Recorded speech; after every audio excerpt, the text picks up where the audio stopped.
好，欢迎来到我的频道，我是 Valerie。我的频道是向大家介绍新加坡方方面面的干货。如果你感兴趣的话，一定要记得订阅我的频道，并且打开旁边的小铃铛，这样你就不会错过任何干货的更新喽。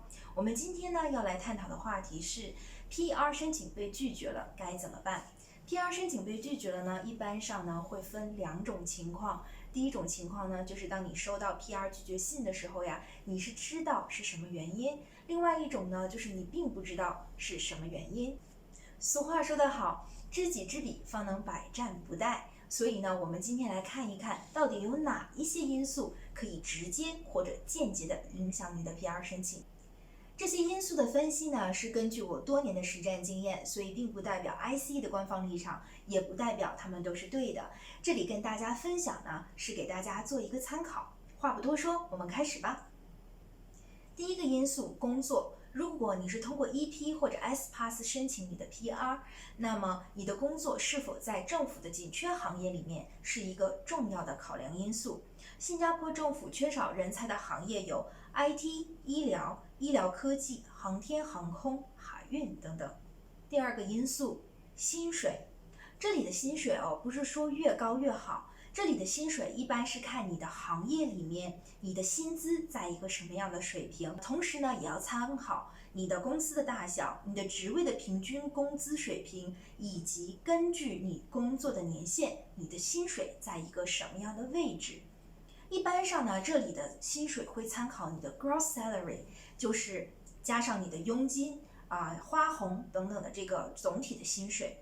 这里面呢也会参考你的起薪，就是 basic salary。对于一些起薪低、佣金高的工作呢，你并没有特别的优势，原因是因为佣金是浮动的，而且呢，在这类职业当中，你的同事如果能够做长久的，他的薪水总体都是很高的。从优势上来讲呢，你就其实是被拉平了。所以这也是有一些高薪水的人士所没有能申请成功的一个原因。第三个因素呢是学历。学历方面呢，一般来说是越高越好，但是呢，这里也要具体来看。其实新加坡政府是有一个列表的，那么这个列表里面包含了所有在各个国家新加坡政府承认的大学。举例说明，如果 A 是从美国哈佛大学 Harvard University 毕业的，那么 B 是从英国的一所不太知名的大学毕业的，那么他们两个同时申请 PR， 所有其他条件都一致，那么谁会更容易通过呢？答案会是 A 而不是 B， 因为 Harvard 是一所非常有名的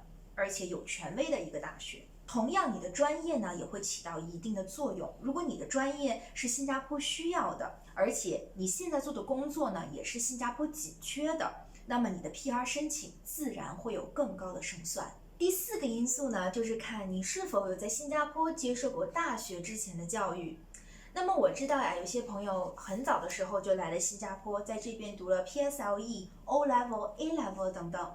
那么如果你有的话，新加坡政府呢一般会认为你比较能够融入新加坡本地的文化，那么这也是加分项。其实呢，现在在新加坡的留学生呢，也可以在新加坡申请 PR。这里的留学生呢，一般是指从小来到新加坡受教育的这群人。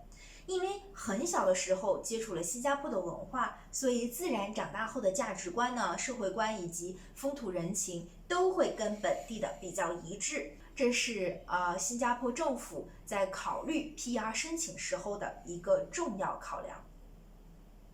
第五个因素呢，你伴侣的身份和情况。如果你的伴侣是新加坡公民或者是新加坡 PR， 那么你的 PR 申请就会有加分项。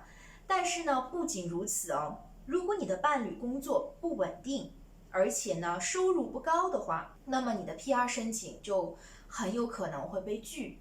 换言之呢，如果你的伴侣工作稳定，那么收入也相当稳定，而且还在新加坡紧缺的行业工作的话，那么你的 PR 呢就比较有希望。第六点呢，就是你在新加坡的居留的时间。这一点呢，不见得就是像很多人想的，就是越长越好。其实最好的情况就是你在这边的这些年可以证明你是不断精进自己、不断进步的。比如在这3-5年间呢，你在行业里面不断取得进步、升职加薪，那么这是一个很好的表现。为什么这个有关系呢？因为我们看回新加坡的历史，新加坡是一个天然资源匮乏的一个地方，从一个小渔村变到 city country， 变到了一个发达城市，所以新加坡政府实际上是喜欢脚踏实地做事、不断进取的人。如果你能够从你身上体现到这一点，那么这将对你的 PR 申请加分。假如说你在新加坡居住了很长的一段时间，那么在其中呢，你有去其他国家留学或者工作一段时间，那么这个时间要怎么算呢？拿我自己来做一个举例，我是在小学5年级的时候来新加坡，那么我在这边完成了 PSLE、O Level、A Level， 然后在大学的时候呢去了美国读书。那么去美国5年，我再回到新加坡工作，在新加坡居留的时间是从我回到新加坡工作的时候来算起，并不能够从我来新加坡读小学5年级的时候开始算起。那么你会问说，那之前的时间难道就浪费了吗？其实并不是这样的。这段时间呢，你可以提供给新加坡政府。其实呢，在你 PR 申请的时候，它会变成你的背景资料，做一个相对应的补充。新加坡 ICA 那边他就会知道你是从小就来了新加坡，并且能够很好的适应本地生活。那么有一些朋友呢，在新加坡待了很长的时间，比如说超过了10年，但是你一直都没有申请 PR，也不要认为说你申请 PR 的时候一次就会搞定，因为不见得你待的时间长就能够通过。新加坡政府可能会认为你待了这么长时间，但是并没有提出申请，有可能新加坡不是你的最理想的居住地。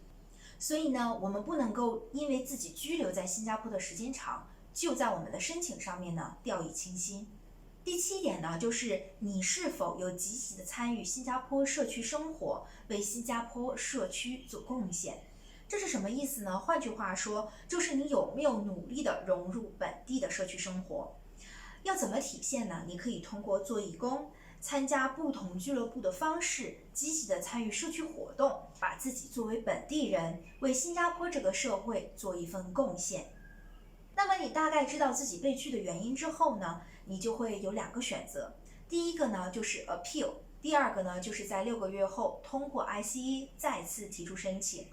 我们下来就来分别讨论一下这2种选择都分别适用于什么样的情况。第一种 appeal， 成功几率大的呢有2种情况。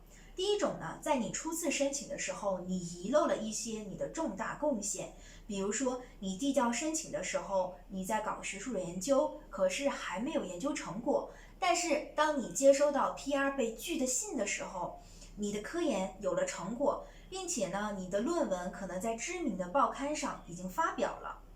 那么这样的情况呢，我建议你 appeal。